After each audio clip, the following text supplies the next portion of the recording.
I'm doing a new study in the book of Revelation. I have a wonderful group of ladies who are coming to my home and we're studying it. What I'm going to give you today is just going to be a couple of excerpts from some lessons I did a while back in the book of Daniel. And later on in our study in Revelation, I will explain more about the 70th week of Daniel. But today I just wanted to give you a little extra. So briefly, the key that unlocks Bible prophecy is seen in Daniel chapter 9. In Daniel chapter 9, verse 24, it says, 70 weeks are determined upon thy people.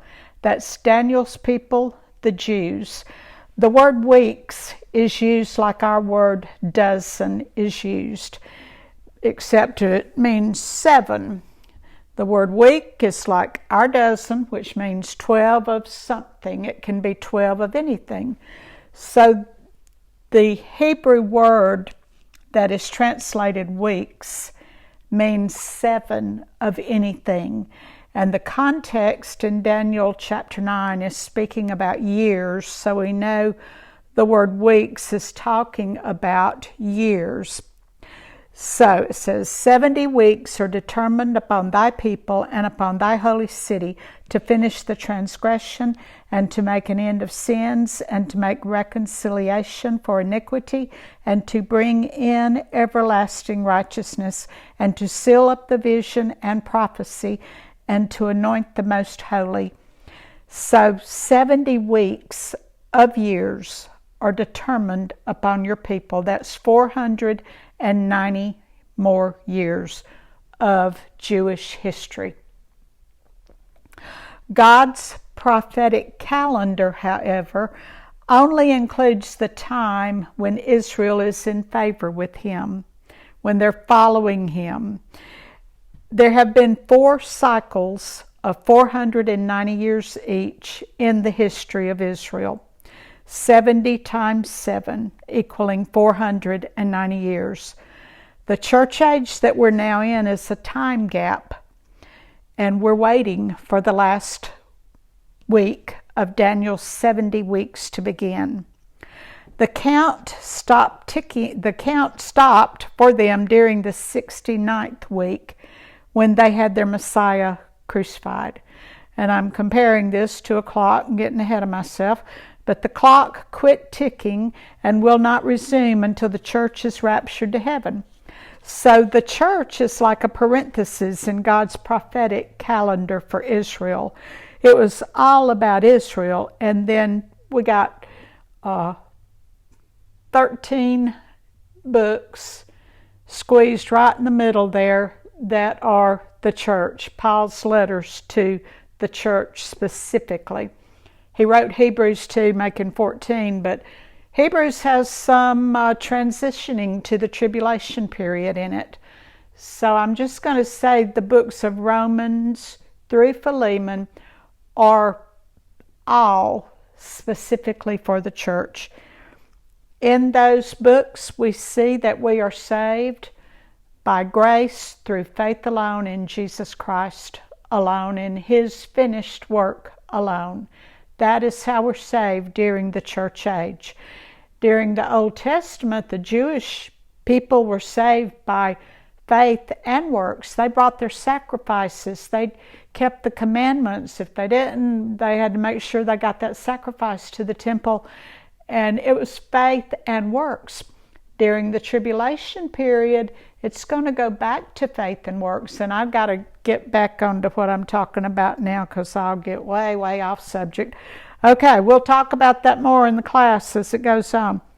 But after we're gone, up in the rapture, then is when the 70th week is going to begin, when the Antichrist signs the 7-year covenant.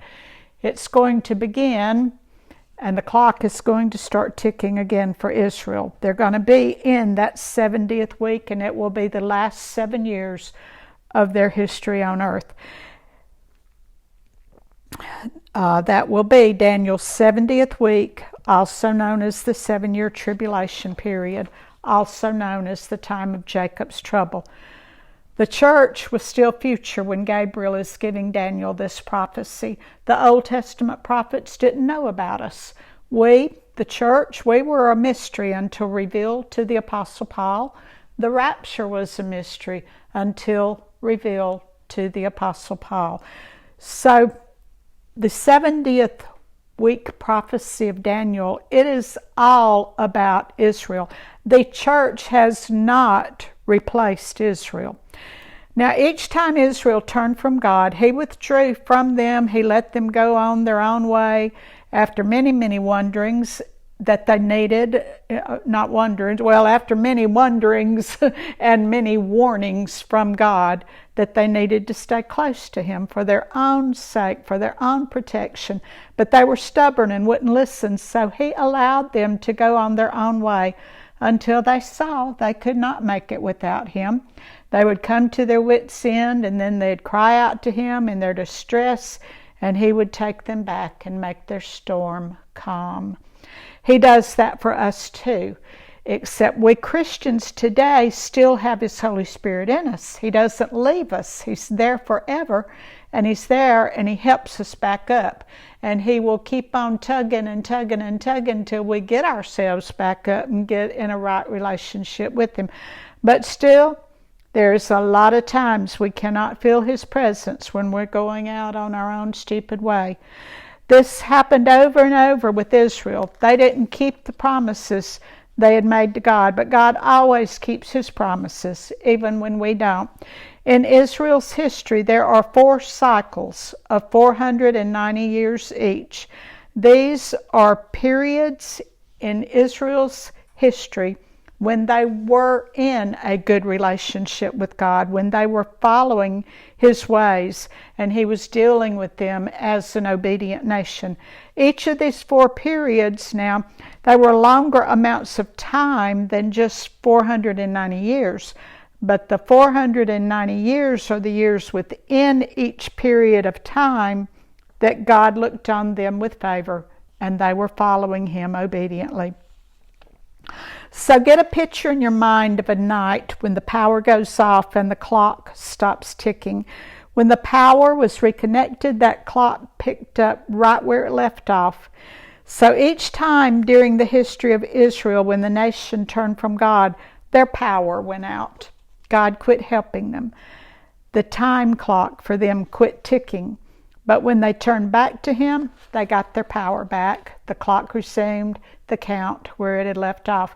There was no counting when they weren't following God. So many years are subtracted from each period of time. The years left from each cycle are years when they were in God's favor and he was dealing with them. And it's been 4 cycles of 490 years, same as 70 times 7. The first cycle went from Abraham until the Exodus. Those years in there where Abraham goofed up by listening to his wife instead of listening to God are not counted. The second cycle went from the Exodus to the dedication of Solomon's temple. Those times of the judges were during that period. During those years, you would not believe the evil stuff that went on then. Those years weren't counted. The third cycle is from the dedication of Solomon's temple to the decree given by Artaxerxes that the Jews could rebuild the walls of Jerusalem. The years within that time frame of the Babylonian captivity are not counted, and that was 70 years, by the way. The fourth cycle, from the decree given by Artaxerxes to the second coming of Jesus. During this time, as a nation, Israel rejected their Messiah. We are living in the fourth time period right now.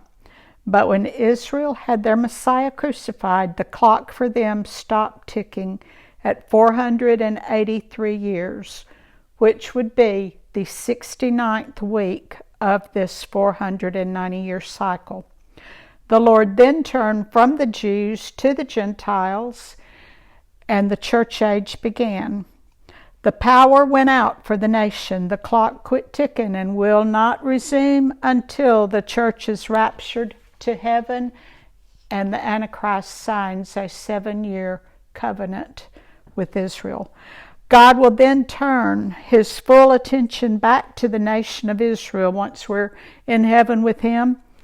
And at that time, Israel's clock will start ticking. The remaining count begins for the last week. And that will be Daniel's 70th week, also known as the 7-year tribulation.